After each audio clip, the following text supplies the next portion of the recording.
الحمد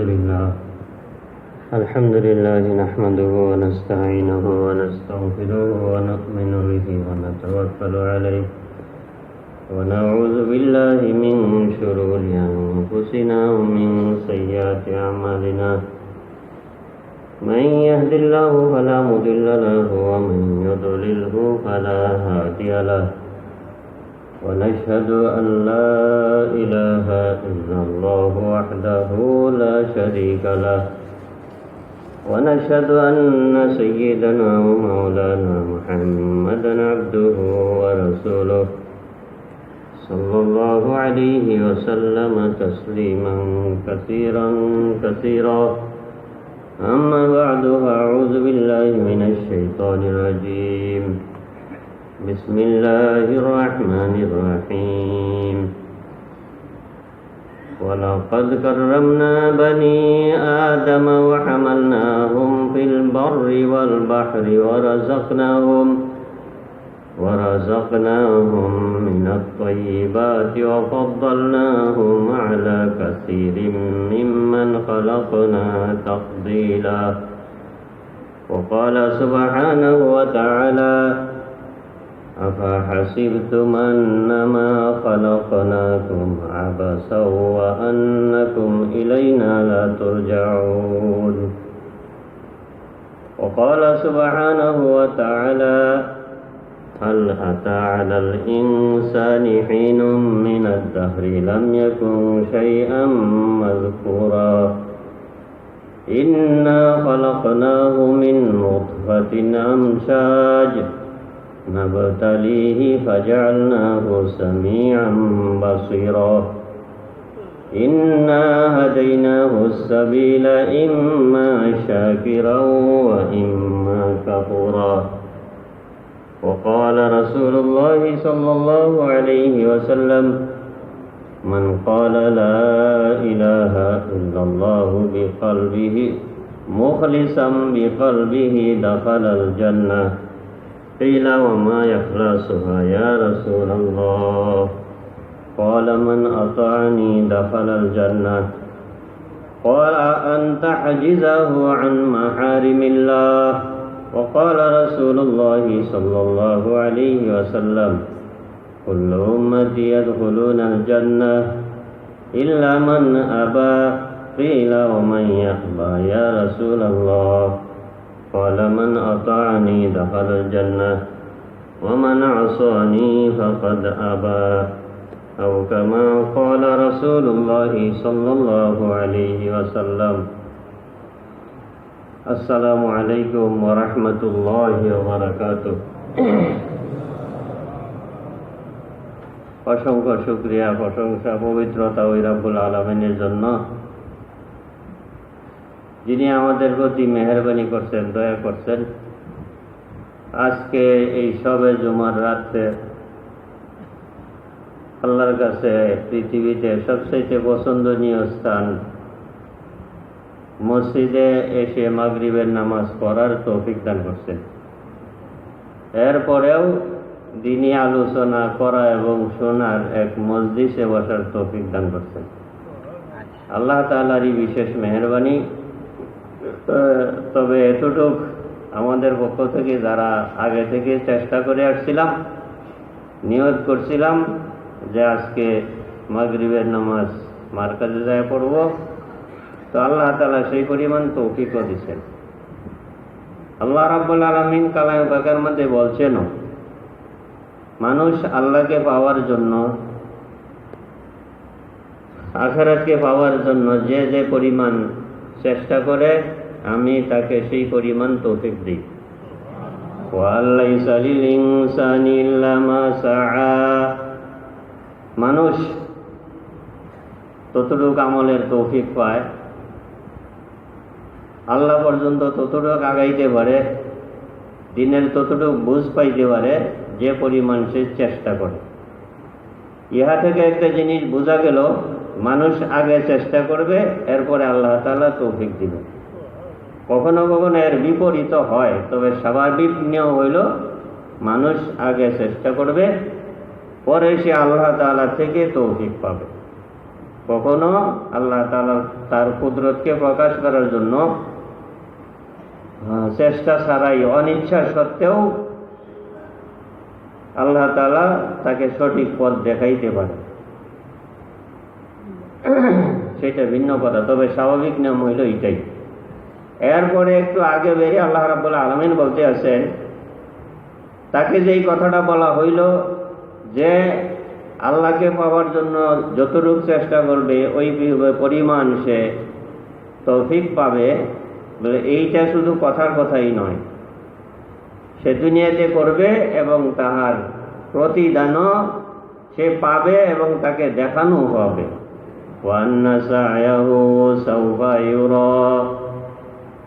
সে যে পরিমাণ চেষ্টা করছে এই চেষ্টার পরিমাণটাও তাকে দেখানো হবে।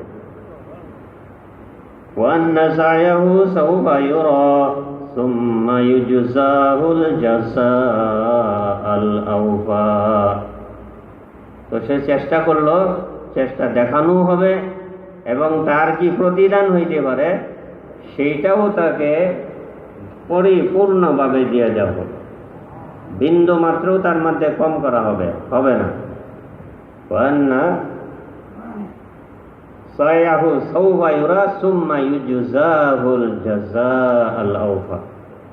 তাহার চেষ্টার পরিপূর্ণ প্রতিদানও তাকে দিয়ে দেওয়া হবে, ইউফা পরিপূর্ণ করে দেওয়া হবে, বিন্দু মাত্র কম করা হবে না।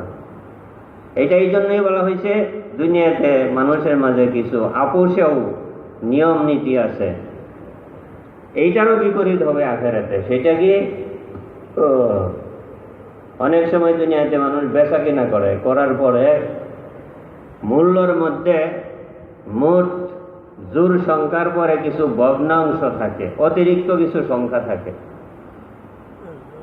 তো ক্রেতা বিক্রেতা উভয়ে মিলে সেটা এটা বাদ দেওয়াতে অনেক সময় রাজি হয়। যেমন পটল নিচে একজনে বেচার জন্য, মাছ নিচে বিক্রি করার জন্য 500 কেজি 30 টাকা দর, হিসাব করার পরে দেখা গেল এত হাজার এতশো এত টাকা হয়েছে।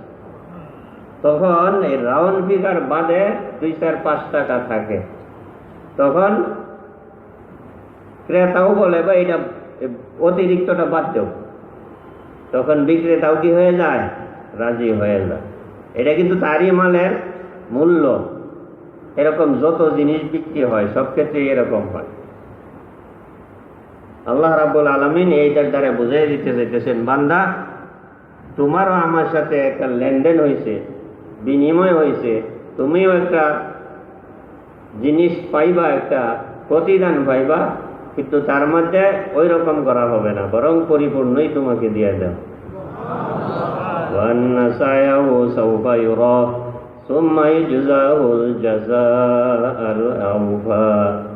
পরিপূর্ণ দিয়ে দেওয়া হবে।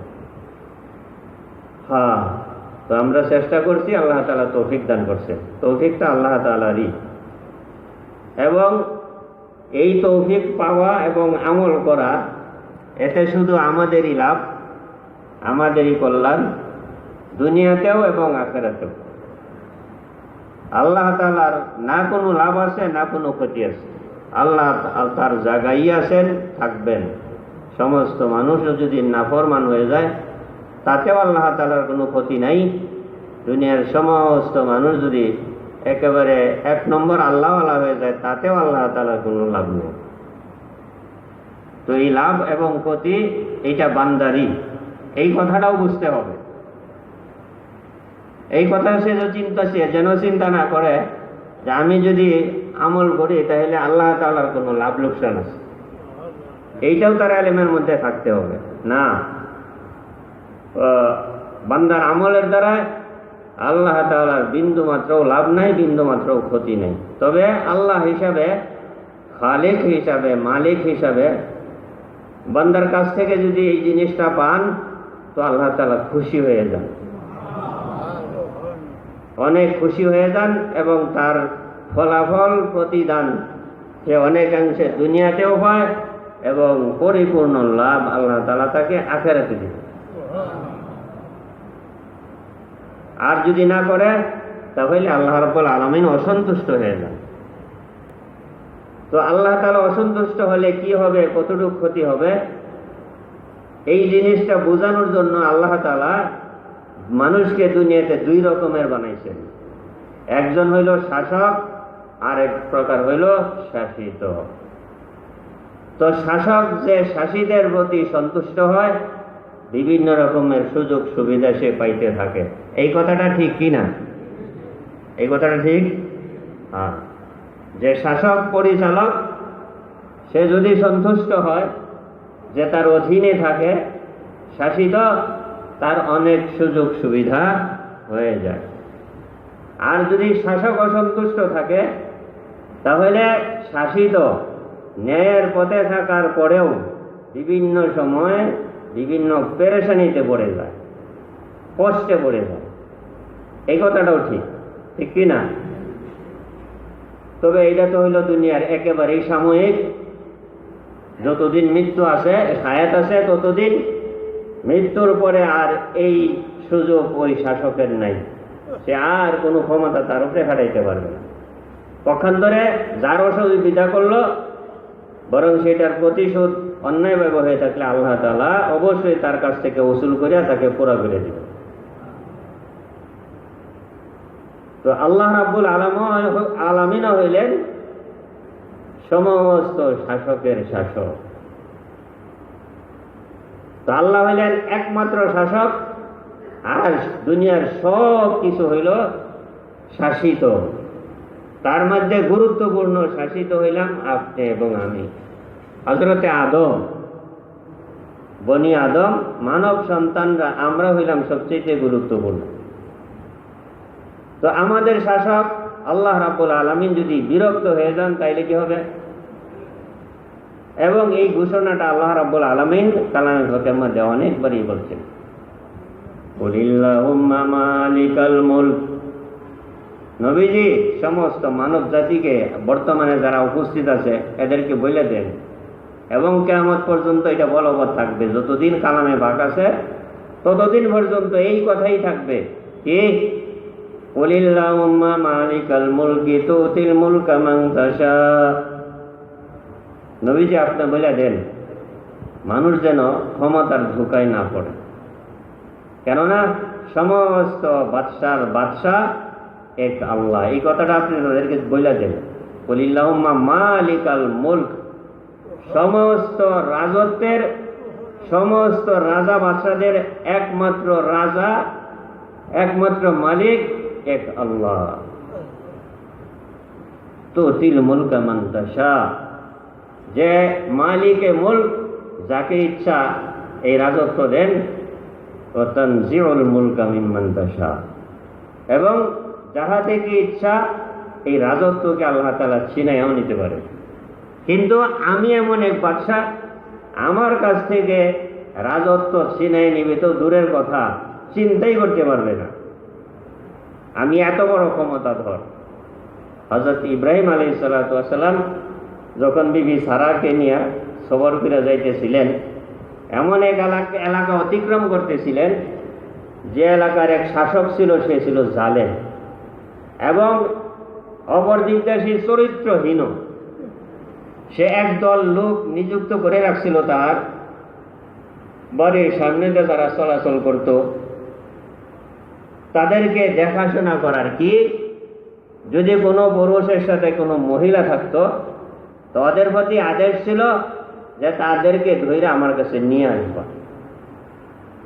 যদি আনার পরে যদি সে জানতে পারতো এরা স্বামী স্ত্রী সম্পর্ক, বুখারী শরীফের হাদিসের মধ্যেও আছে, অন্য কিতাবের মধ্যেও আছে, তাহলে সে এই মহিলাটার সাথে তার চরিত্রহীনতা এই ব্যবহার করত। ঠিক এই ধারাবাহিকতা চলতে চলতে হযরত ইব্রাহিম আলাইহিস সালাম একদিন যখন ওই বিবিকে নিয়ে যাইতে আসেন, ওই লোকেরা খবর দিছে যে একজন লোক এক মেয়ে লোক নিয়ে যাইতে আসেন, ঠিক আছে এদের নিয়ে আসো ধইরা। তো প্রথমে ইব্রাহিম আলাইহিস সালামকে নিছেন, নেওয়ার পরে বলছেন এই মহিলা কি হয়? তো উনি বলছেন এই মহিলা আমার বোন।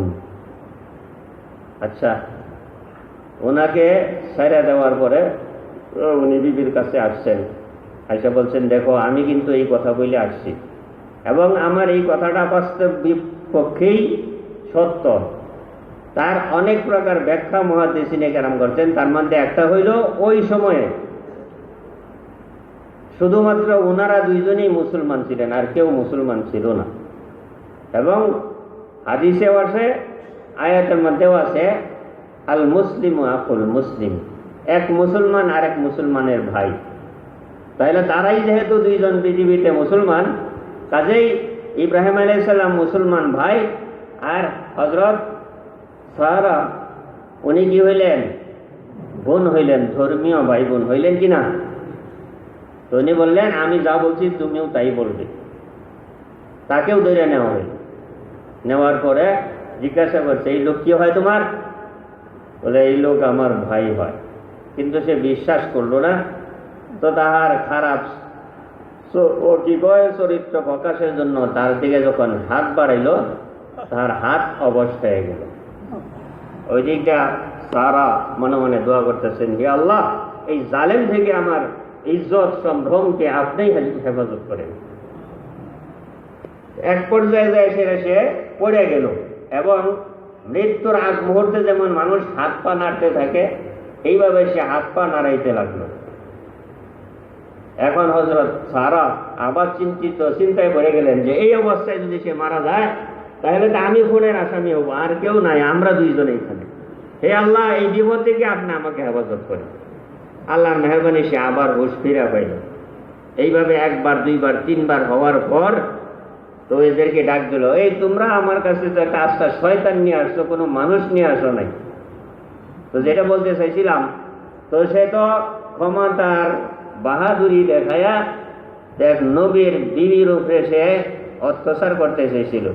তো আল্লাহ তাআলা হইলে অন্য কোনো ফৌজ পাঠাইয়া দেন নাই, কোনো তৃতীয় জন মানুষ পাঠাইয়া দেন নাই। বড় অধিক দিয়ে ইব্রাহিম আলাইহিস সালাম নামাজে দাঁড়ায় গেছেন। নামাজে দাঁড়ায় আল্লাহর কাছে কাঁদতেছেন, ওগো আল্লাহ, আমার বিবির ইজ্জত সম্ভ্রম একমাত্র আপনিই হেফাজত করতে পারেন, আর কেউ পারে না। তো এই দোয়ার কারণে ওই দিক আল্লাহ তাআলা ব্যবস্থা করে দিলেন। বলে 3 বার এই অবস্থায় সে বেহুশ হয়ে গেল। কি সমস্যা তোমার?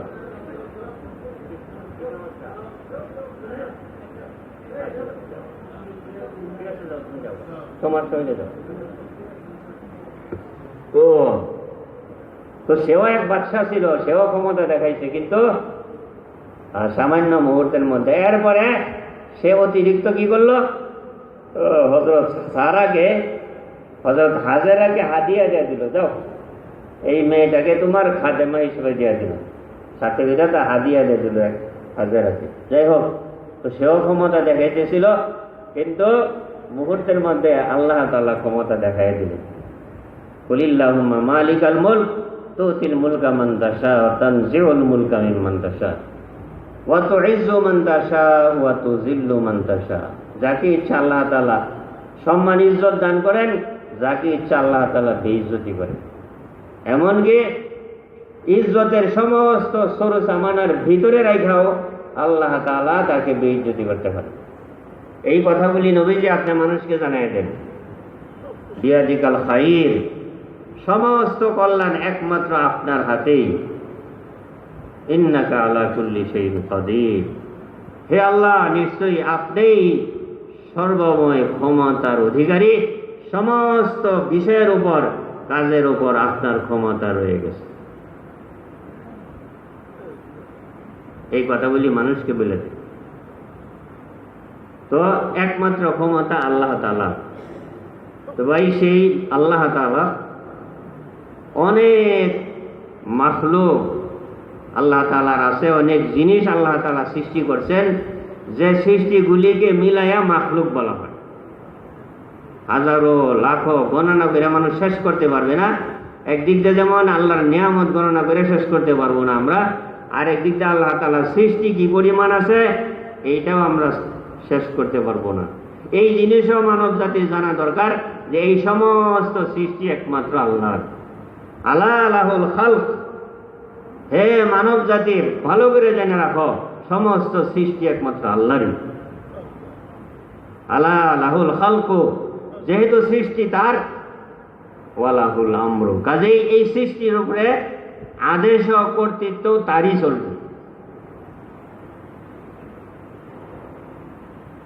সমস্ত সৃষ্টি এই খালেকেরই হুকুম মানতে হবে, যেহেতু সে এক খালেকের মখলুক, সৃষ্টি যেহেতু তার। এই আসমান কার? কে বানাইছেন? দুনিয়াতে যত জিনিস আবিষ্কৃত হইতে আছে প্রত্যেকটার সামনে একটা নমুনা থাকে, থাকে কি থাকে না? কম্পিউটার সম্পর্কে তো আপনারা সবাই জানেন। এক সময় কম্পিউটারের যন্ত্রপাতি অনেক কিছু ছিল, ছিল না? আস্তে আস্তে শুরু করে আনতে আনতে আনতে আনতে এখন প্রত্যেকের ঘরে ঘরে আছে, এমনকি ব্যাগের মধ্যে নিয়ে ঘোরা যায়। তো এইটার একটা নমুনা সামনে ছিল। আল্লাহ রাব্বুল আলামিনও আসমান তৈরি করছেন, তবে এই কম্পিউটারের মতো আর একটা আসমান দেখে আল্লাহ তাআলা তৈরি করেন না। শুধু বলছেন আসমান এরকম হয়ে যাও, বস আসমান হয়ে গেছে।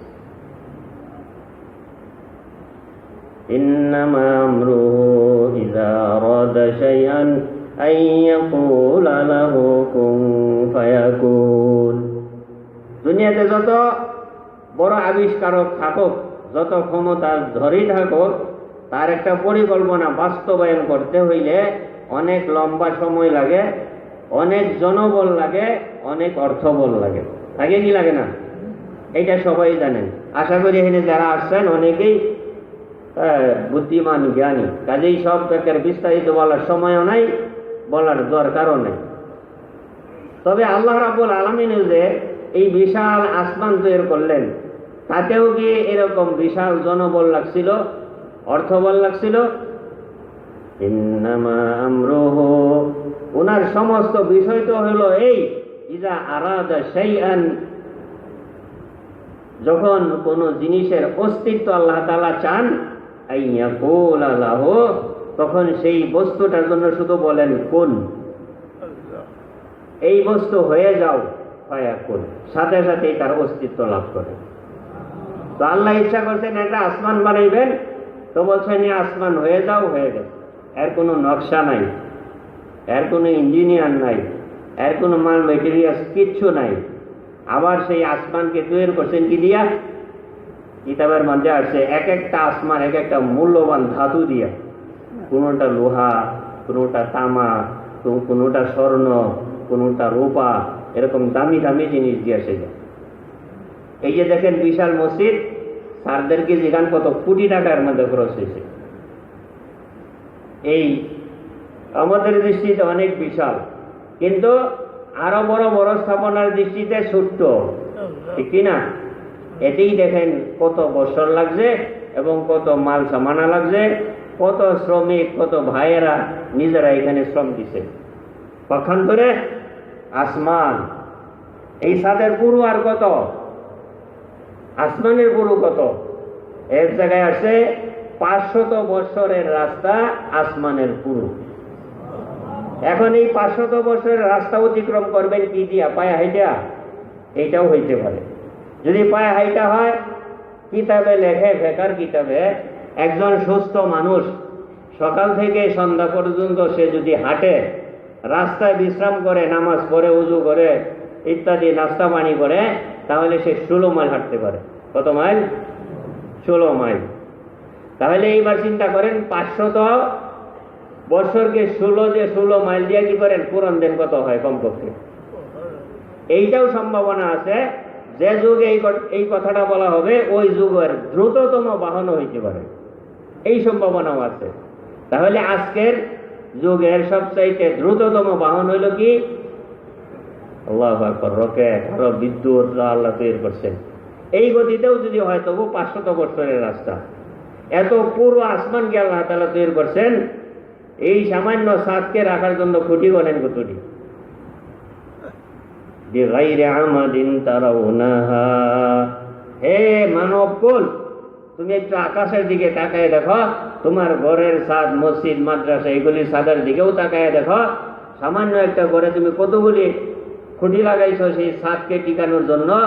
আর এই বিশাল আসমান, তুমি যেদিক দিয়েই তাকাইবে শূন্য যায় দেখবে মাটির সাথে টেক লাগছে, অথবা জলাশয়ে যায় সেটা ঠেকে গেছে, আবার সেখানে দেবে, সেখানে এসে দেখবে একই অবস্থা, কোনো ক্ষতি নাই। বিগাইরি আমাদিন তারাউনাহা, এই দুইটা কথার অর্থ হইল, এই কথাটার অর্থ হইল দুইটা। বিগাইরি আমাদিন, আমাদ মানে ক্ষতি, ক্ষতি বিহীন তারাউনাহা, যাহা তুমি দেখছো, যাহা তুমি দেখছো, এটার দুইটা অর্থ। একটা হইল তুমি নিজেই দেখছো কোনো ক্ষতি নাই,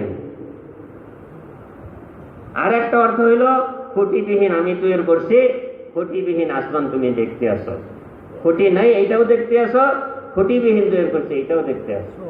এই কত ক্ষমতা আমার। কাজেই আমি সৃষ্টি আমার, আলা লাহুল খালকু ওয়া লাহুল আমরু, সৃষ্টি আল্লাহ তাআলার, আদেশও তাহারই চলবে, উনিই শাসন করবেন। তবে মুহতারাম হাজিরিন, এই কথার পরে তো সমস্ত মাখলুক, সমস্ত সৃষ্টি আল্লাহ তাআলার হুকুম যথাযথ মেনেই যাচ্ছে। যেদিন থেকে সে সৃষ্টি হয়েছে ওই দিন থেকে তাহার ধ্বংস অবধি বিন্দু মাত্র সে এদিক সেদিক করে নাই, নড়চড় করে নাই। কিন্তু এই পুরা সৃষ্টির একটা সৃষ্টি এমনই, যেটা হইল তাহার ব্যতিক্রম, এবং এই সৃষ্টিটাই ছিল এই সমস্ত সৃষ্টির কেন্দ্রবিন্দু। সেই নাকি সে আল্লাহর এই আদেশের বিপরীত এদিক সেদিক করা শুরু করে দিচ্ছে। সেই সৃষ্টিটাকে মানুষ। সূর্যকে আল্লাহ তাআলা তৈরি করে মানুষের উপকারের জন্য বলে দিচ্ছেন, তুমি পূর্ব দিক থেকে উদিত হবে, পশ্চিমে যায় শেষ হবে। যেদিন থেকে সে সৃষ্টি হয়েছে ওদিন থেকে এর বিপরীত কোনোদিনও হয় নাই। এই যে স্থায়ী ক্যালেন্ডার দেখেন না, এই স্থায়ী ক্যালেন্ডার এইভাবেই চলতে থাকবে। এই স্থায়ী ক্যালেন্ডারের সম্পর্ক হলো কিসের সাথে? সূর্যের চলার সাথে। 100 বছর, 200 বছর, 300 বছর এইভাবেই চলছে। কেন? আল্লাহ বলছেন সূর্য তুমি এইভাবেই চলো। ওয়াশ-শামসু তাজরি লিমুস্তাকাররিন লাহা, ওহে দর্শক তুমি চিন্তা করো, সূর্য তাহার কক্ষপথে চলছে। ওয়াশ-শামসু তাজরি লিমুস্তাকাররিন লাহা, ব্যতিক্রম নাই। 200 বছর আগে 14ই জানুয়ারি যে সময় সূর্য উদয় হইতো, 300 বছর পরে ওই সময় সূর্য উদয় হবে। যে সময় অস্ত যাইত 1000 বছর পরেও ওই সময় সে অস্ত যাবে। এই আদেশের ব্যতিক্রম সে কখনো করতে পারবে না। কেন? যালিকা তাকদীরুল আজিজিল আলিম, মহাজ্ঞানী পরাক্রমশালী এক মালিকের পক্ষ থেকে এই নির্ধারিত করা, এইভাবে চলা এক মহান ক্ষমতাধর মহা জ্ঞানীর পক্ষ থেকে তার জন্য এটা নির্ধারণ করে দেওয়া হয়েছে। তাই সে এইভাবেই চলছে। হাদিসের মধ্যে আসে দৈনিক সূর্য যখন অস্ত যায় তো আল্লাহর কাছে যায়, সে আবার হুকুম অনুমতি চাই, আল্লাহ আজকে তো পূর্ব থেকে উদিত হয়ে পশ্চিম আকাশে যায় শেষ হয়েছি, আগামী দিনও কি আমি এটাই করবো? বলে হ্যাঁ। এরপরে সে আল্লাহর আরশের নিচে যায়, ওখানে যায় সে সেজদা করে, আবার পূর্ব দিক থেকে উদয় হইতে থাকে। একদিন অনুমতি চাবে, আল্লাহ রাব্বুল আলামিন বলবেন না আজকে একটু ব্যতিক্রম করো। কি করো? পশ্চিম দিক থেকে আবার উদিত হও। এমন একটা অবস্থা একদিন ঘটবে, সেইটাও আমাদের সামনে, পৃথিবীবাসীর সামনে আছে। তবে সেটা একদিকটা আশ্চর্যের খবর হইতে পারে, কিন্তু আর একদিকটা সেটা অত্যন্ত ভয়ানক সংবাদ। সেটা কি? যেদিন নাকি সূর্য পশ্চিম দিক থেকে কিছু দূর উদয় হয়ে আবার অস্ত যাবে, সেদিন থেকে তওবার দরজা আল্লাহ তাআলা বন্ধ করে দেবেন। এবং সেই তওবার দরজাটা কত দূর?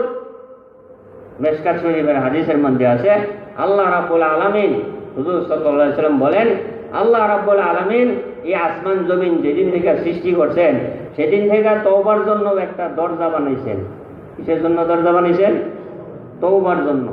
এই তওবার দরজার দুই কেওড়ার, দুই পার্টের মাঝখানে দূরত্ব কতটুকু? ইয়ামানের সান্না থেকে সিরিয়া পর্যন্ত। ইয়ামানের সান্না থেকে কোন পর্যন্ত? সিরিয়া পর্যন্ত। বিশাল তওবার দরজা। এইটা খোলা থাকবে, আছে, তবে ওই সময় এই দরজাটাও আল্লাহ তাআলা বন্ধ করে দিল। তো যে বলছিলাম ভাই, আল্লাহ তাআলার সমস্ত মাখলুক তো তার হুকুম ওইভাবেই পালন করে যাচ্ছে, যেহেতু সে আল্লাহর সৃষ্টি। চন্দ্র একই অবস্থা। চন্দ্রকে আল্লাহ তাআলা তৈরি করছেন শুধু তার আদেশে। আল্লাহ বলছেন চন্দ্র হও, হয়ে গেছে, এর দ্বিতীয় কোনো নকশা নাই। প্রথম যে মুরগি তৈরি হয়েছে আর এক ডিম থেকে তৈরি হয়নি, ডিম থেকে তৈরি হয় নাই। এমনই ভাবে সমস্ত মাখলুক, আম গাছটা আল্লাহ তাআলা আরেক আম গাছ দেখে তৈরি করেন নাই। সুনাতুল্লাহিল্লাতী আতকানা কুল্লা শাই। হে দর্শক, তুমি যদি প্রশ্ন করো এইসব কার কীর্তি, তাহলে তো উত্তর হইল সুনাতুল্লাহ, এই সব আল্লাহ তাআলার শৈল্পিক কাজ। আতকানা কুল্লা শাই, প্রত্যেকটা বস্তুকে যথাযথই আল্লাহ তাআলা সৃষ্টি করছেন। আম গাছটা কেমন বানাইলে সুন্দর দেখা যাবে, এটা আল্লাহ তাআলাই নির্ধারণ করছেন। কাঁঠাল গাছটা কেমন বানাইলে, কলা গাছে কয়টা ডাগা থাকলে, কতটুক মোটা হইলে, কতটুক বড় ছড়ি হইলে, কয় কাঁদি কলা হইলে ভালো হবে, এইটা আল্লাহ তাআলারই সৃষ্টি। এই নির্ধারণ আল্লাহ নিজেই করছেন, কলা গাছ নিজে করে নাই। তো কেন সৃষ্টি করছেন? মানুষ কলা খাবে। কলার মধ্যে অনেক গুণাগুণ আছে, কাঁচা কলাত আছে, পাকা কলাত আছে, আছে কি নাই? এই সব কার জন্য? হযরত ইনসানের জন্য। তো কলা গাছ সুন্দর হইতে আছে, বড় হইতে আছে, শরীরটা উপযুক্ত সময় আসছে, কৃষক যে সেটা তাকে কেটে নিয়ে আসতেছে। আল্লাহ রাব্বুল আলামিন বলেন প্রত্যেক জিনিসের মধ্যেই প্রাণ আছে।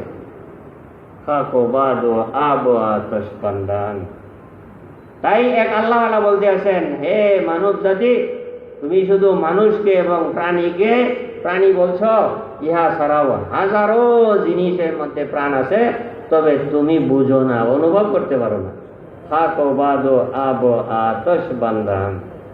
মাটি, বাতাস, পানি, এই সব তোমার মতোই এক সৃষ্টি আল্লাহ তাআলার। তুমি আমার দৃষ্টিতে মাটির প্রাণ নাই, গাছের প্রাণ নাই, পাথরের প্রাণ নাই, পানির প্রাণ নাই, কিন্তু আল্লাহ রাব্বুল আলামিনের নিকট এই সবগুলি, তুমিও যেমন প্রাণী মাখলুক, ওই পানিও, ওই বাতাসও, ওই পাথরও আল্লাহর এমনই মাখলুক। তো সে তার হুকুম পালন করে যাচ্ছে। পানিকে আল্লাহ তাআলা মানুষের বিভিন্ন প্রয়োজনের জন্য সৃষ্টি করছেন, তো তার পিপাসা বিভিন্ন প্রয়োজন পুরা করেই যাচ্ছে। এমন কোনোদিন হয় নাই যে মানুষ পানি পান করছে আর তার তৃষ্ণা নিবারণ হয় নাই। হয়েছে কিরকম? তো পানির আদেশ হইল বান্দা পিপাসিত হবে, এবং অন্য অন্য প্রাণীরা, পশুরা পিপাসিত হবে, তোমাকে পান করে তার পিপাসা মিটবে, তৃষ্ণা মিটবে, এই জন্য আমি তৈরি করছি। বস, সে তার কাজ করে যাচ্ছে। বিভিন্ন হালাল পশুকে আল্লাহ তাআলা তৈরি করছেন এই হযরত ইনসানের জন্য, যে কি করো, এই সবগুলি তোমাদেরকে জবাই করে ভক্ষণ করবে। তোমাদের এইটা হইল সৃষ্টির উদ্দেশ্য, তো সে তার উদ্দেশ্য পুরা করে যাচ্ছে। সেই পৃথিবীর শুরু থেকে আজ পর্যন্ত মানুষ গরু জবাই করতে আছে, মহিষ জবাই করতে আছে, ওট, বেড়া, দুম্বা, এইগুলি জবাই করে যাচ্ছে। বিভিন্ন পাখি, হাঁস, মুরগি, সব কোনোদিন এর বিপরীত হয় নাই। এরা লোকালয় থেকে পলায়ন করে নাই যে না, এরা তো আমাদেরকে জবাই করে করে খাচ্ছে, আমরা পলায়ে যাই। আল্লাহর আদেশ, তোমাদেরকে জবাই করে খাবে, বসছে। এইভাবেই তার প্রাণ দিয়ে দিতে আছে। অথচ প্রাণ সবার কাছেই, জীবন সবার কাছেই প্রিয়। আপনার কাছে আপনার জানটা যেমন দাম, একটা পিঁপড়ার কাছে তার জানটাও তেমনই দাম, তেমনই প্রিয়।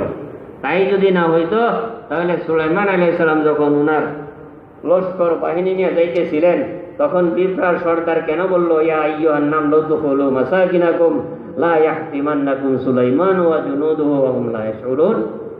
হে পিপীলিকা সম্প্রদায়, তোমরা অতি দ্রুত গুহায় ঢুকে পড়ো, আশ্রয় গ্রহণ করো। কেন? লা ইয়াহতিমান্নাকুম সুলাইমান ওয়া জুনুদুহু, যাতে করে সুলাইমান আলাইহিস সালাম এবং তাহার বাহিনী তোমাদেরকে পদধলিত করে, পদপিষ্ট করে, তোমাদেরকে সমূলে ধ্বংস করে না দেয়। তাইলে পায়ের তলে পড়লে এখানে ঘোড়া আছে, মানুষ আছে, কত কিছুই তো আছে, সে মারা যাবে, ধ্বংস হয়ে যাবে।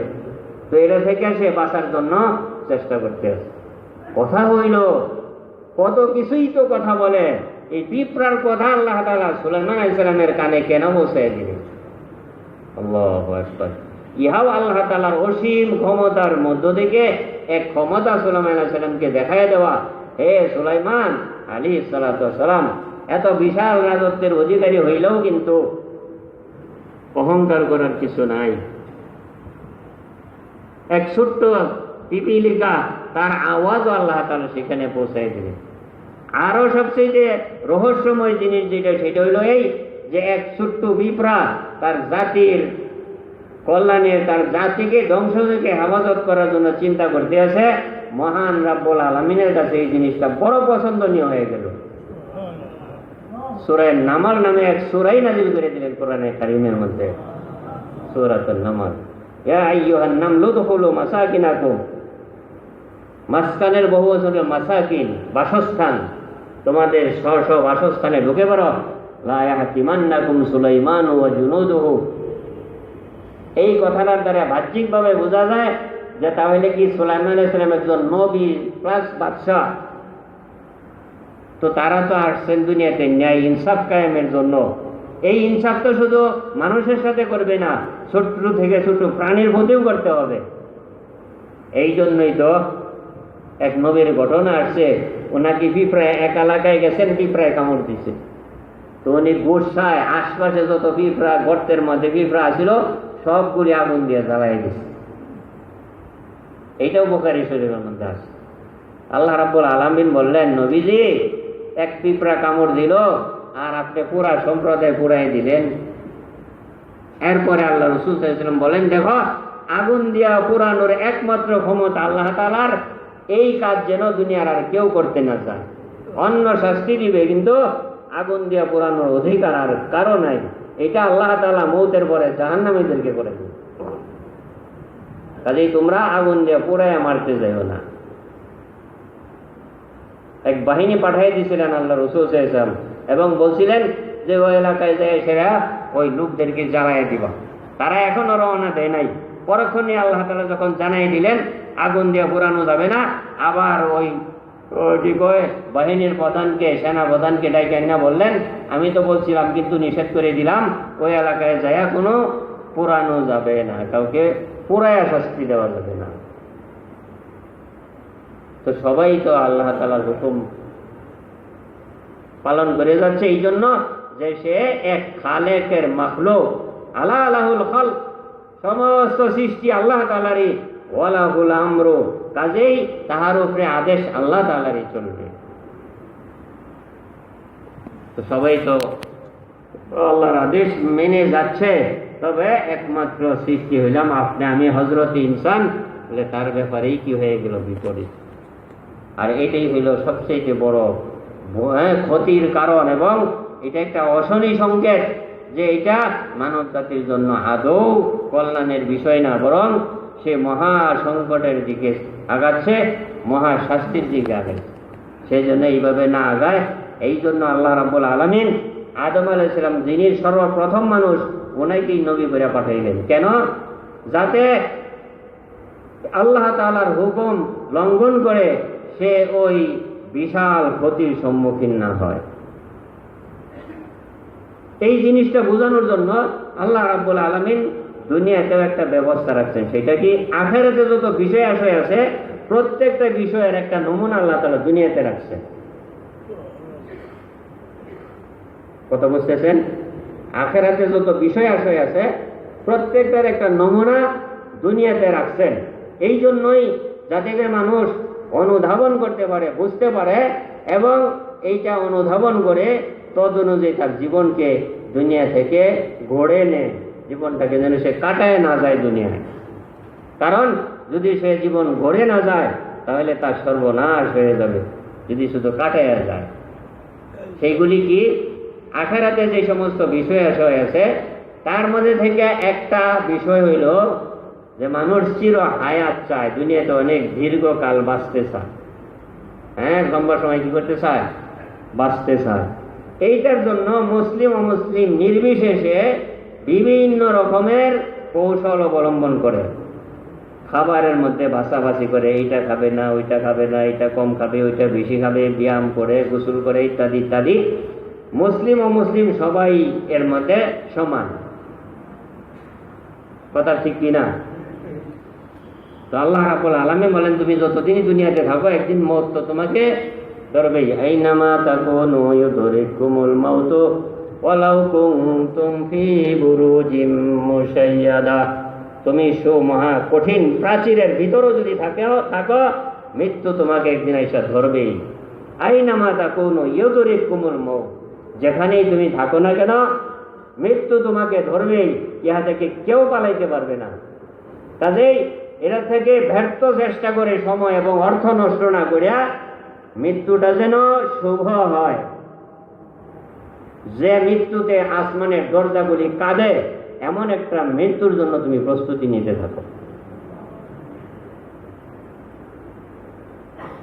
তোমার মৃত্যু যদি ভালো হয়, তাহলে তোমার মৃত্যুর পর থেকে আসমানের দরজাগুলি কাঁদতে থাকবে। কি অর্থ? মানুষ যখন ইমানের সাথে নেক আমল করতে থাকে, এই নেক আমল করি সরাসরি 7 আসমানের দরজা খুলে আল্লাহ পর্যন্ত পৌঁছে। ওয়াল আমালু সালিহু ইয়ারফাউহু, নেক আমল এইগুলি সরাসরি আল্লাহর দরবারে যায় পৌঁছে। তো যেদিন সে মৃত্যুবরণ করে, ইযা মাতাল ইনসানু ইনকিতা আনহু আমালুহু, মানুষ যে মুহূর্তে মৃত্যুবরণ করে সাথে সাথে ভালো মন্দ সমস্ত আমলের দরজা বন্ধ। সে যখন মৃত্যুবরণ করলো জোহরের নামাজের আগেই, জোহরের পরে যখন আকাশ দিয়া তার আকাশের দরজা দিয়া যখন আমল উঠছে না, তখন আসমান কাঁদতে থাকে, আয় আজকে আমার পাশ দিয়া অমুক ব্যক্তির আমল উঠল না। পক্ষান্তরে যদি আমলটা খারাপ হয়, ফামা বাকাত আলাইহিমুস সামাউ ওয়াল আরদ, তার জন্য জমিনও ক্রন্দন করে না, আকাশের দরজাও ক্রন্দন করে। তো ব্যর্থ চেষ্টা করার কোনো দরকার নাই, মৃত্যু তোমাকে ধরবেই। এমনকি পৃথিবীর সর্বশ্রেষ্ঠ মানব যারা এবং সমস্ত শ্রেষ্ঠ মানবের যিনি সর্দার সাইয়্যিদনা মুহাম্মদুর রাসূলুল্লাহ সাল্লাল্লাহু আলাইহি ওয়াসাল্লাম, ওনাকেও দুনিয়া থেকে চলে যেতে হয়েছে। মিশকাত শরীফের হাদিসের মধ্যে আসে, মৃত্যুর সময় যখন দিনগুলি ঘনায় আসলো, হুজুর অত্যন্ত চিন্তিত, পেরেশান। আল্লাহ সবকিছু জানার পরেও জিবরাইল আলাইহিস সালামকে দিয়েছে 3 দিন পাঠাইছেন। কয়দিন? কাইফা তাজিদুকা ইয়া রাসূলুল্লাহ। জিবরাইল আলাইহিস সালাম আয়েশা আল্লাহকে জিজ্ঞাসা, আল্লাহ রাসূলকে জিজ্ঞাসা করতে আসেন, আল্লাহ সবকিছু জানেন। জিবরাইল আলাইহিস সালামকে যা পাঠাইছেন, বললেন যা বলো আমার সালাম, এবং আল্লাহ জানতে চাইতে আছেন কাইফা তাজিদুকা, নিজেকে আপনি কেমন পাইতে আছেন। ওহু আ'লামু মিনকা, অথচ আল্লাহ আপনার চাইতে বেশি ভালো জানেন আপনার অবস্থা কেমনে কাটতে আছে।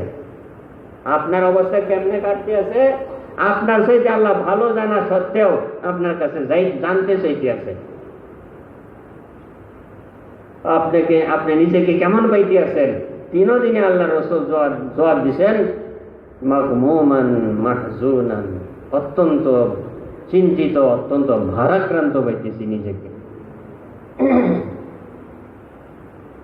এর আরো যখন সময় ঘনাই আসলো, হযরত জিবরাইল আলাইহিস সালাম আয়েশা হুজুরকে সালাম দিয়া বৈশা জিজ্ঞাসা করলেন, নবীজি একজন ফেরেশতা দুনিয়াতে আসছেন, ইতিপূর্বে আর কোনোদিন উনি আসেন নাই, আপনাকে সালাম দিতে আসছেন এবং আপনার কাছে আসতে অনুমতি চাইতে আসছেন, আপনাকে অনুমতি দিবেন?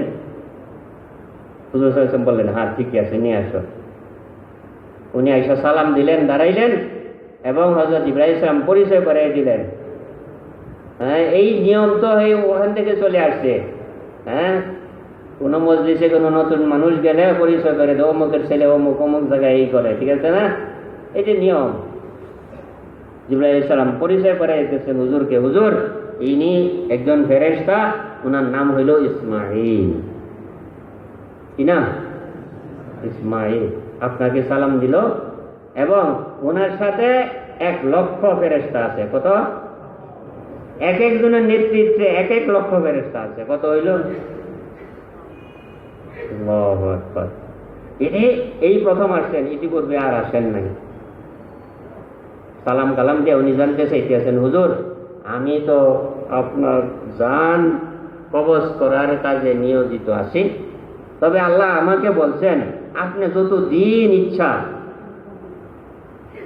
দুনিয়াতে থাকবেন, এরপরে আপনাকে একদিন চলে যেতে হবে,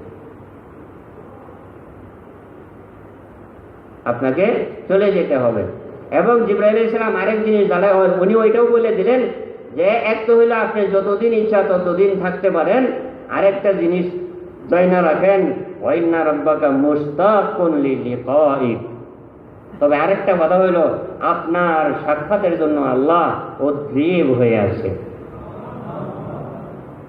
অতি আগ্রহী হয়ে আছেন আপনার সাক্ষাতের। তখন নবীজি সাল্লাল্লাহু আলাইহি ওয়াসাল্লাম বললেন, তাই যদি হয়ে থাকে যতদিন বয়স পাবো এরপরেও যেহেতু মৃত্যু আসবে, আর দ্বিতীয় কারণ হলো যেহেতু আমার সাক্ষাতের জন্য সব আল্লাহ অধীর আগ্রহে আছেন, কাজেই ইসমাইল তোমাকে যে আদেশ দেওয়া হয়েছে সেই আদেশ তুমি পুরা করে যাও। তো যেটা বলছিলাম, আখিরাতের অনেক বিষয় আছে যেটা নমুনা আল্লাহ তাআলা দুনিয়াতে রাখছেন। তার মধ্যে একটা হলো হায়াত, এটাকে আল্লাহ রাসূল মূল্যবান সম্পদ বললেও গণ্য করছেন। তো তবে যত লম্বা হায়াতই পাক একদিন কি হয়ে যায়, শেষ হয়ে যায়। তো আল্লাহ রাব্বুল আলামিন বলেন, বান্দা তোমার এই ব্যর্থ বাঁচার চেষ্টা করার দরকার নাই, যতদিন থাকে না কেন মৃত্যু আসবে, অনর্থক পয়সাবাদী খরচ করারও দরকার নাই। আজাল যেদিন আসবে, ইযা জা আজালুহুম লা ইস্তাখিরুনা আন সাআতা ওয়া লা ইস্তাকদিমুন, মৃত্যুর ক্ষণ যখন গণে আসবে, এক মুহূর্ত আগেও তুমি মরতে পারবে না, পরেও মরতে পারবে না, পিছাইতেও পারবে না, আগাইতেও পারবে না। তবে শুভ মৃত্যুর জন্য প্রস্তুতি নেও, তাহলে মতের পরে কি হবে, তোমাকে আমি চির হায়াত দান করব। আরেক জিনিস আছে যেটা, সেটা হইল কি, মানুষ দুনিয়াতে যুবক থাকতে চায়, বুড়া হওয়া এটা একটা বড় মুসিবতের জিনিস। অথচ ইসলামে বুড়ারও কি ছিল, সম্মান ছিল। আল্লাহ রাসূল কি বলছেন, 3 প্রকারের মানুষকে সম্মান করা আল্লাহকে সম্মান করার সমতুল্য। তার মধ্যে একটা হইল যুশাইবাতি ফিল ইসলাম, মুসলমানের মধ্যে যে বুড়া হয়, অর্থাৎ বৃদ্ধ মুসলমানকে সম্মান করা, তাকে সম্মান করা আল্লাহকে সম্মান করার মতো। অথচ এইটাই আমাদের অনেকের কাছে অপছন্দনীয়, ঠিক আছে না? আল্লাহ রাসূল বলছেন, এই অপছন্দনীয়তা এক পর্যায়ে এমন চলে যাবে যে এই মৃত্যুকে অপছন্দ করার কারণে তাদের মধ্যে এমন একটা অবস্থা সৃষ্টি হবে, সমস্ত বিধর্মীরা তাদেরকে দস্তরখানে খাবার রাখার পর প্লেটে, যেমন খাদকরা চতুর্দিক থেকে একজন আরেকজনকে ডাকতে থাকে, আমরা সাথীরা তবলিগের সাথীরা প্লেট দেয় না, ভাই 6 জন বসেন, 3 জন বসছে আর 3 জন পুরা হয় না, তখন ডাকতে থাকে, ভাই আসেন, কেন এরা দেরি হইতেছে, এরা লেগে তাড়াতাড়ি 6 জন পুরা হলেই প্লেট কি হয়ে যাবে, খালি করে দিবে তারা। সুস্বাদু খাবার, বিরিয়ানি কি গ্রান করতেছে, হ্যাঁ যুবকরা তো বিরিয়ানি পেলে আরো খুশি। তো 3 জন 4 জন হয়েছে, আর 2 জন বাকি এখনো, তারা শুরু করার হইতেছে না, মনে মনে 2জন মানুষ আইলেই তো হইতো, ঠিক না?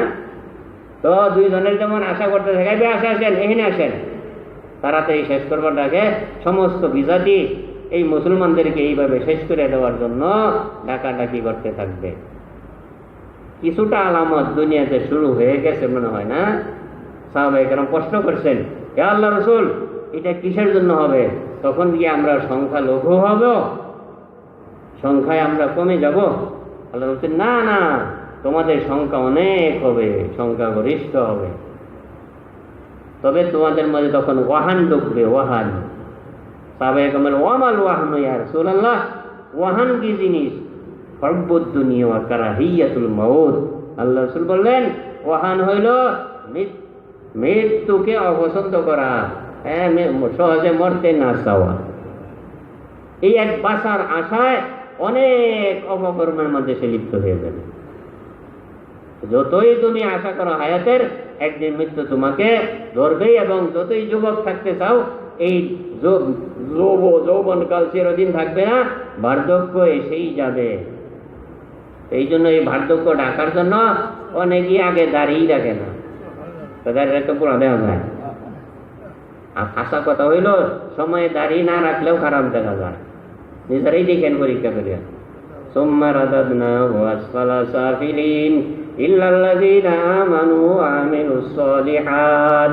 সূরা 3 এই তাফসীর, এই আয়াতের তাফসীরের মধ্যে আসছে যে নাকি অমুসলিম ঈমান আনে না, তাকে তো আমি সুন্দর করে তৈরি করছিলাম, কিন্তু শেষ বয়সে দেয়া সুম্মা রাদাদনাহু আসফালা সাফিলিন, সমস্ত নিকৃষ্টতম একটা আকৃতিতে তাকে আমি পৌঁছায় দিই। ইল্লাল্লাযীনা আমানু, তবে যে ইমানদার সে বার্ধক্য গেলেও তাকে সুন্দর দেখা যাবে। তাই না? বুড়া দাড়ি পাকনা মানুষগুলো কত সুন্দর দেখা যায়, কিন্তু এই মানুষটাকে দাঁড়িয়ে ছিলে দেন, দেখেন কেমন বৃষ্টি দেখা যায়। সুম্মা রাদাদনাহু আসফালা সাফিলিন। তো এই বুড়ারও ফজিলত ছিল। মানুষ দুনিয়াতে বুড়া হইতে চায় না, বার্ধক্যকে ঢাকার জন্য অনেক কিছু করে, দাড়িও রাখে না অনেক সময়। যুবক ভাইয়েরা যারা আছেন, অনুরোধ করি দাড়ি রাখা দেন। হ্যাঁ, বহুত বড় লাভ করবে, কাকে খুশি করবে। এবার লাস্ট যেদিন কবরে শুয়ে দিবে, প্রথম তো ফেরেশতারা আসবে না, তো কাপড়টা খুইলা যদি দেখে নবীর সুন্নত, ফেরেশতার অন্তরে তো দয়াও আসতে পারে। দাঁড়িয়ে রাসূলের সুন্নত তুই আইছে, এইটার শাস্তি দিয়ে কি হবে, ঠিক কিনা? আরে গ্রামের মানুষ বলে কায়া দেখলে মায়া বাড়ে। কায়া মানে কি? আকৃতি। নবীর সুন্নত দেখলে তো ফেরেশতাদের কি হইতে পারে? কাকে খুশি করতে চাইতে হতো? কোনো যুবতীকে? আজকে তুমি অসুস্থ হয়ে যাবো, যুবতী কোন পথ ধরে একটা ডায়রিয়া হয়ে যাবে, চক্ষু দুইটা কন্ডার ভিতরে চলে যাবে, হাত পা নাড়াইতে পারবে না।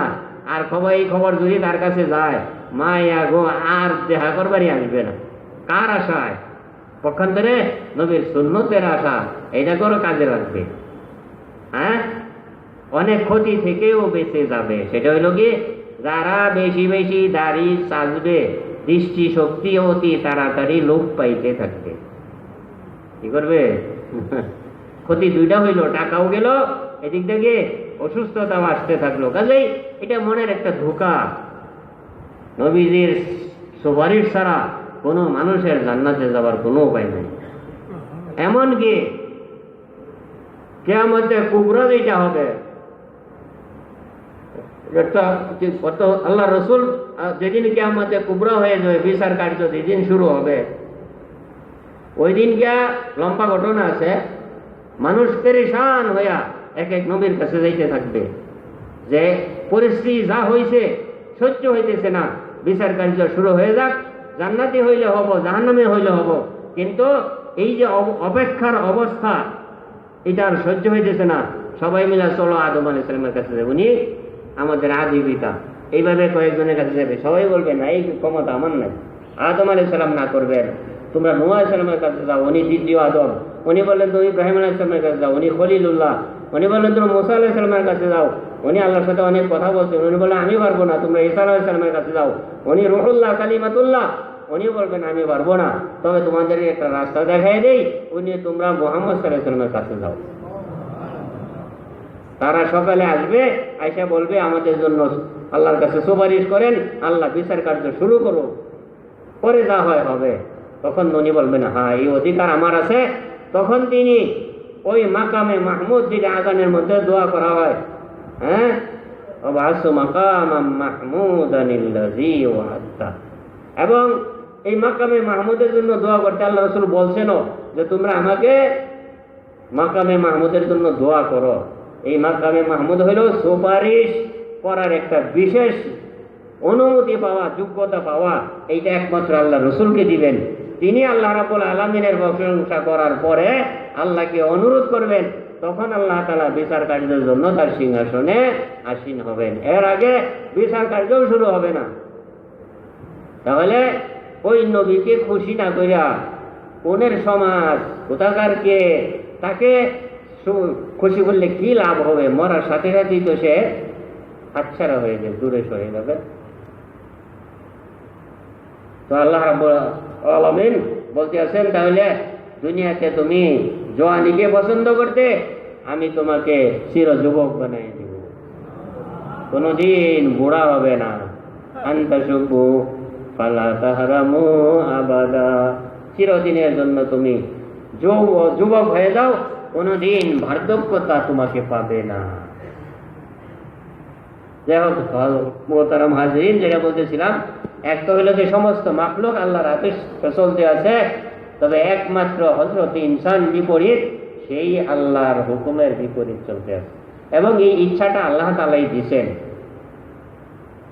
যেটা এই সূরা দাহারের মধ্যে বলছেন, ইন্না হাদাইনাহুস সাবিলা ইম্মা শাকিরা ওয়া ইম্মা কাফুরা। আমি এই মানুষকে সৃষ্টি করার পরে উভয়টা রাস্তাই তাকে দেখাইছিলাম, ইম্মা শাকিরা ওয়া ইম্মা কাফুরা। কিছু সংখ্যক সে তো কৃতজ্ঞ হইল, আল্লাহর শুকরগুজার করলো, ওয়া ইম্মা কাফুরা, আর কিছু আল্লাহ তাআলার অকৃতজ্ঞ হয়ে গেল। অর্থাৎ কিছু তো ঈমান আনলো আর অনেক সংখ্যক ঈমান আনে নাই। এইটা কার ফলাফল, কার ফসল? এটা হলো শয়তানের মেহনতের ফসল। কার ফসল? শয়তানকে যেদিন আল্লাহ তাআলা বললেন, ফাখরুজ মিনহা ফাইন্নাকা রাজিম, তুই এই দরবার থেকে বের হ, আজ থেকে তুই বিতাড়িত, তোকে বিতাড়িত করে দিলাম, তখন সে আল্লাহর কাছে একটা আরজি করছিল, রাব্বি আনজিরনি ইলা ইয়াউমি ইউবআসুন, আল্লাহ আমি তো বিতাড়িত হয়ে গেলাম, তবে কিয়ামত পর্যন্ত সময়ের জন্য আমাকে সুযোগ দিয়ে দেন। আল্লাহ বললেন, ঠিক আছে যা, ইন্নাকা মিনাল মুনজারিন, তোর কাজটা কবুল হইল। সৈরা সাইদ এই করে কি বলেন, ফাবিমা আহওয়াইতানি, ওগো আল্লাহ সুযোগ তো দিয়া দিলেন, কিন্তু নিয়া করবো কি জানেন? ফাবিমা আহওয়াইতানি, এই মানব জাতির কারণেই তো আমি কি হইলাম, পথভ্রষ্ট হইলাম, আর আমি বঞ্চিত হইলাম। আমি এই সমস্ত আদম সন্তানকে আমি জাহান্নামী করে ছাড়বো। ওয়ালা তাজিদু আকসারাহুম শাকিরিন, এই মানব জাতির অধিকাংশকেই আপনি অকৃতজ্ঞ পাইবেন, কৃতজ্ঞ পাবেন না। আজকে অকৃতজ্ঞের সংখ্যা বেশি নাকি কৃতজ্ঞতা প্রকাশকারীর সংখ্যা বেশি? মুসলিমের সংখ্যা বেশি নাকি অমুসলিমের সংখ্যা বেশি? মুসলিমের সংখ্যা কম, অমুসলিমের সংখ্যা বেশি। এইটাই হলো শয়তানের চ্যালেঞ্জের ফসল। এই কারণে আল্লাহ মানুষকে ইচ্ছা দিয়ে শক্তি দিয়ে দিয়েছেন, ভালোও করতে পারো মন্দও করতে পারো, তবে যেটা প্রথমে বলছিলাম, ওয়ান নাসায়াহু সাওফা ইউরা, তুমি যদি ভালোর জন্য চেষ্টা করো, এই এটার ফলাফল তোমাকে পরিপূর্ণ করে দেওয়া হবে। এই জন্য মোহতারাম দোস্ত আর বুজুর্গ, জীবনটা কাটায় না দেই, বরং আল্লাহ রাব্বুল আলামিন এত সব কিছুকে যার পেছনে লাগাই দিলেন, এইগুলি বেদামি জিনিস না। অর্থাৎ চন্দ্র, সূর্য, গ্রহ, নক্ষত্র, আসমান, জমিন, বৃষ্টি, বাতাস, জমিনের বিভিন্ন উদ্ভিদ, খনিজ সম্পদ, এই সবগুলি মূল্যবান জিনিস। স্বর্ণের কত দাম, তামার কত দাম, লোহার কত দাম, আরো কত কিছুর কত দাম। এই সমস্ত দামি দামি জিনিস সবকিছু কার খেদমতের জন্য লাগাইছেন? মানুষের খেদমতের জন্য। উড়োজাহাজটা কে চলে? রকেট দিয়ে কার উপকার হয়? জমিনের খনিজ সম্পদ দিয়ে কে উপকৃত হয়? ওটা নিজে লোহা নিজে উপকৃত হয়।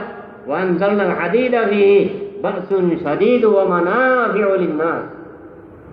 এক লোহা সম্পর্কে আল্লাহ বলতেছেন, লোহা নামে সূরাও নাযিল করে দিয়েছেন, ওয়ানজালনাল হাদিদা ফীহি বাসুন শাদীদুন ওয়া মানাফিউ লিন-নাস। হাজারো উপকার মানুষের এই লোহার সাথে আমি জড়ায় রাখছি। লোহা দিয়ে কি হয় দেখেন, আমরা চিন্তা করে দেন। এই পিলারগুলি ঠিকই তো আছে লোহার জোরে, ঠিক না? এটা ভিতরে রড না দিলে পিলার থাকবে? আরো বহু জিনিস আছে। মানাফে বলছেন, বহু বচন শব্দ বলছেন আল্লাহ তাআলা, নাফা বলেন নাই, মানাফে বহু বচন বলছেন। এত সব দামি জিনিস যার পিছনে লাগাই দেওয়া হইল, সে যথা ইচ্ছা জীবন যাপন করবে দুনিয়াতে, আর তাতেই আল্লাহ তাআলা রাজি খুশি হয়ে যাবেন, মাইনা নিবেন। এটা কখনো বুদ্ধিমত্তার কথা হইতে পারে না, কখনো বুদ্ধিমানের চিন্তাধারা হইতে পারে না। দুনিয়ার একটা টাকা মানুষ অনর্থক খরচ করে না, সেখানে এত মূল্যবান জিনিস যে হযরতে ইনসানের জন্য আল্লাহ তাআলা ব্যয় করতে আছেন, এই ব্যয় এমনি। এই জন্য আল্লাহ তাআলা বলছেন, তোমরা কি মনে করছো তোমাদেরকেও বেকার তৈরি করা হয়েছে আর দুনিয়ার সব জিনিসও বেকার তৈরি করা হয়েছে? না, আমরা বেকার দুনিয়াতে তৈরি হই নাই। মোহতারাম হাজিরিন, এই জন্য পারিপার্শ্বিকতা দেখলে চলবে না। পরিবেশ, ফলনা, টাটকা আরো কি কি আছে, এইগুলি দেখলে চলবে না, দেখতে হবে আল্লাহ তাআলা আদেশ কি এই মুহূর্তে। হইতে পারে আমার জীবন শেষ হয়ে যাবে, কিন্তু আল্লাহর হুকুম আমি যথাযথ পালন করব, কারণ আমার জীবন তো একদিন শেষ হবেই। তবে যদি আমি আল্লাহর হুকুম পালন করতে করতে আমার জীবন শেষ হয়ে যায়, আমার জীবন সার্থক, আমি সার্থক, আমার জন্য আমার দ্বারা আরো অনেকেই সার্থক হবে। আর যদি এর বিপরীত হয়ে যায়, আমার জীবন ধ্বংস, বিফল, মহা সংকটের সম্মুখীন হব আমি। তো আখিরাতের বিষয়ের মধ্যে এইটাও আছে যে আখিরাতে বিভিন্ন রকমের শাস্তির ব্যবস্থা রাখছেন আল্লাহ রাব্বুল আলামিন। কিছু নমুনা দুনিয়াতেও আছে। হাত পাও কাটে দিলে কেমন লাগে, শরীরে আগুন লাগলে কেমন লাগে, গরম পানি লাগলে কেমন লাগে, এই সব আছে। وَإِنْ يَسْتَغِيثُوا يُغَاثُوا بِمَاءٍ كَالْمُهْلِ يَشْفِي الْوُجُوهَ। তো জাহান্নামীরা যদি আল্লাহকে রাজি খুশি করে না যাইতে পারো, তাহলে আখিরাতে পিপাসার্ত হবে, সেখানে তোমার পানীয় কি হবে? وَإِنْ يَسْتَغِيثُوا يُغَاثُوا, সূরা কাহফের মধ্যে আছে, ইউগাসু বিমাইন কাল মুহুল, মুহুল বলা হয় আল কাতরা, মাট্টে তেল, রান্নার রাস্তার মধ্যে বীজ গালাই যায়, এইগুলিকে বলা হয়। এই ধরনের পানি তাকে পান করতে দেওয়া হবে। ইউসাব্বু মিন ফাওকি রুউসিহিমুল হামিম, মাথার উপর দিয়ে গরম পানি ঢেলে দেওয়া হবে। গরম পানি ঢাললে কি হবে? এইটা নমুনা দুনিয়ার গরম পানি আল্লাহ তাআলা রেখে দিচ্ছে, চলো লাগাই দেখেন কিরম লাগে, সাথে সাথে ঠোসা পড়ে যায়। তবে আখিরাতের গরম পানিটার বৈশিষ্ট্য হইল ইউসাব্বু মিন ফাওকি রুউসিহিমুল হামিম ইউসহারু মা ফি বুতুনিহিম ওয়াল জুলুদ। এই গরম পানি যখন তার মাথার উপর ঢেলে দেওয়া হবে, এই পানি কিছু ভেদ করে তার শরীরের ভিতরে ঢুকবে, মাথা ভেদ করে, আর কিছু শরীরের উপর দিয়ে যাবে। তো উপর দিয়ে যাওয়ার সাথে সাথে গোশতগুলি খসে পড়ে যাবে, আর ভিতরে যেটা ঢুকলো এইটা নারী বুড়ি সহ পেটের পিছনের রাস্তা দিয়ে বের করে দিবে। এখন কিছু বুদ্ধিমান বলতে পারে, ঠিক আছে, শরীরে গোশতও নাই, ভিতরে বুড়িও নাই, তো আমিও নাই, শেষ, মরে গেলে তো হারাই গেল। জি না, সাথে সাথে আসতো আরেকটা মানুষ, আল্লাহ ওই যে হোক আবার তৈরি হয়ে যাবে। মুহূর্তের মধ্যে আল্লাহ হুকুম দিবেন, আগের মতো হৃষ্টপুষ্ট সব আবার চলবে। ওলাহু মাকামিউ মিন হাদিদ। শুধু কি তাই, পিটানোর জন্য হাতুড়ি আছে। এখন হাতুড়ি কেমন হয়, এইটার নমুনা আল্লাহ তাআলা দুনিয়াতে এই যে ওয়েল্ডিং মিস্ত্রি, কামার, এদের কাছে যায় দেখেন আমার কানুন কেমন বড় বড় আমার আছে। আল্লাহ এক হাদিসের মধ্যে আসছে, এত বড় হামার রয়ে গেছে, দুনিয়ার সমস্ত জিন্ন ইনসান মিলেও একটা হামার উত্তোলন করতে পারবে না। কাজেই দুনিয়ার 3 কেজি 5 কেজি হামারের বাড়ি তুমি গোলাইতে পারো না। এখন চিন্তা করো, যেটার ওজন এত বেশি, সেইটাতে যখন তোমাকে পিটানো হবে, তখন তোমার অবস্থা কি হবে? কাজে ওটা থেকে বাঁচার জন্য দুনিয়া থেকেই প্রস্তুতি নাও। তো এটা বলতেছিলাম, আমার জীবন যেতে পারে, তবে আমি আল্লাহর হুকুম কি করব? পালন করবো। এইটাই হইল 1 নম্বর দাবি, কারণ মৌত তো একদিন আছেই। আর এটা যুগে যুগে এই অবস্থা গেছে, হুজুরের জীবনেও গেছে, সাহাবাদের যুগে গেছে, তাবেঈনদের যুগে গেছে। সত্যের উপরে, হকের উপর থাকার জন্য হকপন্থীদের উপরে এই রকমের কষ্ট বিপদ আসছে, ঘাবড়ানোর কিছু নাই। ইমাম আবু হানিফা, ইমাম আজম ইমাম আবু হানিফা রাহমাতুল্লাহ আলাইহি আল্লাহর হুকুমের বিরুদ্ধে কাজ করতে হবে, রাজি হইছেন না, এই জন্য ওনাকে শাস্তি দেওয়া হয়েছে। কয়টা? প্রতিদিন ঘোষণা করা হইতো, অমুক দিন অমুক মাঠে ইমাম আবু হানিফা রাহিমাহুল্লাহকে বেত্রাঘাত করা হবে, আপনারা সকলেই আসেন। 10টা করে বেত্রাঘাত করা হইতো, কিছু কাপড়ের নিচ দিয়ে রক্ত বের হয়ে গুড়ালি বায়া করত। এইভাবে 12 দিন করা হয়েছে। কয়দিন? 120টা বেত্রাঘাত করা হয়েছে। সর্বশেষ 4 বছর জেলখানায় রাইখা বিষ খাওয়ার জীবন শেষ করে দেওয়া হয়েছে, তবু উনি অন্যায় কাজের সাহায্য করতে রাজি হন নাই। ইমাম আবু হানিফা ইমাম আজম রাহমাতুল্লাহ আলাইহি। যেটা বলতেছিলাম, আল্লাহর হুকুম মানবো, নিজের জান গেলে যাবে, জানো তো আল্লাহ তাআলারই, ঠিক না? অনেকেই বলে জান বাঁচানো খরচ, এইটা তো ঠিকই, কিন্তু আরেকটা কি জানেন? জান দেওয়াও তো খরচ। জান বাঁচানোও খরচ, জান দেওয়াও কি খরচ। এই জান আল্লাহ তাআলাই তো দিচ্ছেন। এই জন্য মুহতারাম হাজরিন, বর্তমান সারা বিশ্বের পরিস্থিতি মিলে সেইরা মুসলমানের অবস্থা ভালো না। সব খুলে বলাও যাবে না। এতটুকু বুঝেন যে আমাদেরকে ইমান আমল নিয়ে দুনিয়া থেকে যাইতে হবে। আর এই ইমান আমল হরণ করার জন্য এমন কোনো পথ বাকি রাখে নাই দুশমনরা, যে কমতি করে নাই বলে যে দিক থেকে মুসলমান নিরাপদে আছে, বাঁচতে পারে। সব রকমের শয়তান তো আছেই, দুনিয়াওয়ালারাও বিভিন্ন রকমের যত রকমের পথ আছে সব রাস্তা তারা খুলে দিছে, আমরা বুঝতেছি না। বুঝতে হবে, নিজের ইমান আমলকে বানাইতে হবে। কেননা যেটা আগে বলছিলাম, এই হাজারো লক্ষ মূল্যবান জিনিস আপনি আমার পিছনে, হযরত ইনসানের পিছনে আল্লাহ তাআলা ব্যয় করতে আছেন, এইটার অবশ্যই মূল্য আছে, অবশ্যই হিসাব আল্লাহ তাআলা নিবে। কাজে এই হিসাব নিলে আমরা কেউ বাঁচতে পারবো না। এই ইমান আমল কিভাবে আমরা তৈরি করতে পারি? এই জন্য আল্লাহর মেহেরবানি, যুগে যুগে আল্লাহ তাআলা বিভিন্নভাবে মেহেরবানি করছেন, নবী পাঠাইছেন। তবে এই যুগে আইসা ব্যাপকভাবে আল্লাহ রাব্বুল আলামিন যে এক রাস্তা খুলে দিচ্ছেন, সেটা হইল সহজ কথায় দাওয়াতে তাবলীগের রাস্তা। যার যতটুকু সামর্থ্য আছে, এই অর্থ সম্পদ ধোঁকায় করে যায় না। দুনিয়া সাজানোর জন্য আল্লাহ মুসলমানকে সম্পদ দেয় নাই। দুনিয়া সাজানোর শেষ পরিণতি হইল কি? ধ্বংস।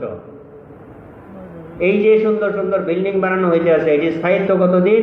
100 বছর, 200 বছর পরে শেষ। যার শেষ পরিণতি হইল ধ্বংস। একজন মুসলমান এমন জিনিসের পিছনে তার সম্পদ এবং সময় ব্যয় করতেই পারে না। সেটা এমন সব জিনিসের জন্য তার এই সম্পদ আর সময় ব্যয় করবে যেখানে সে অনন্ত অসীম কাল পাবে। সেই জীবনটা কোথায়, কখন? সেইটা শুরু হবে মৌতের পরে। দুনিয়ার যা দেখতে আছি, এইটা হইল কি? সামনে যা দেখতে আছি স্বপ্ন, এটা বলেই শেষ করে দিই। স্বপ্নের হাকিকত কি? কিছুই না। স্বপ্নে খুন করলে খুন হয়, মাছ মারলে মাছ ধরা হয়, বিরিয়ানি খেলে বিরিয়ানি খাওয়া হয়, স্বপ্নে কিছুই হয় না। কয়েক বছর আগে টঙ্গীর জোরে টঙ্গীর জোর হইতেছিল, তখন 5 দিনের জোর। তো আমরা ফজরের পরে বয়ান শুনতেছিলাম, 10 নম্বর হালকার 2-3 সাথে আমরা একসাথে বইছি।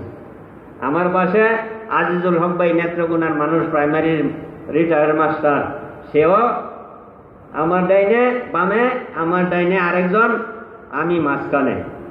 তো এই হঠাৎ করিয়া ওই লোকটা আমার উপরে পড়ে গেল। তো ধাক্কা আমিও বলাইতে পারলাম না, আমারও ডাইন দিকে কিছু ফেললাম, এটা ডাইনের লোকটাও কিছু নাড়াচাড়া খাইল। বললাম, কি আজিজুল হক ভাই পড়ে গেলেন যে? কই হুজুর আর কইেন না, স্বপ্নে দেখতেছি উটের উপরে চড়ে বাড়িতে আছি।